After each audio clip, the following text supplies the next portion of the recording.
দুই দেশের মধ্যে বাণিজ্যিক ও অর্থনৈতিক সম্পর্ক এবং জনগণের মধ্যে যোগাযোগ পুনরুজ্জীবিত করার প্রয়োজনীয়তার উপর গুরুত্ব আরোপ করেন।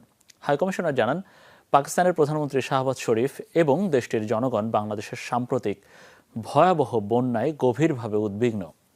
পাকিস্তান বাংলাদেশকে সহায়তা করতে প্রস্তুত। এ সময় পাকিস্তানি নাগরিকদের জন্য বাংলাদেশের ভিসা প্রক্রিয়া সহজ এবং দুই দেশের মধ্যে সরাসরি ফ্লাইট চালুর আহ্বান জানান পাকিস্তানের হাইকমিশনার। আন্তর্জাতিক মঞ্চে রাশিয়া বাংলাদেশের পাশে থাকবে বলে জানিয়েছেন বাংলাদেশে নিযুক্ত রাশিয়ার রাষ্ট্রদূত আলেকজান্ডার মান্টিটস্কি।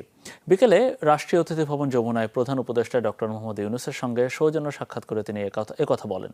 বৈঠকে রাষ্ট্রদূত রাশিয়ার কারিগরি ও আর্থিক সহায়তায় বাংলাদেশে নির্মিত রূপপুর পারমাণবিক বিদ্যুৎ কেন্দ্র এবং খাদ্য নিরাপত্তা, জ্বালানি অনুসন্ধান এবং বিজ্ঞান ও প্রযুক্তিতে সহায়তা বাড়ানো সহ পারস্পরিক স্বার্থ সংশ্লিষ্ট বিষয় নিয়ে আলোচনা করেন। রাশিয়ার রাষ্ট্রায়ত্ত জ্বালানি কোম্পানি গ্যাসপ্রম দ্বীপ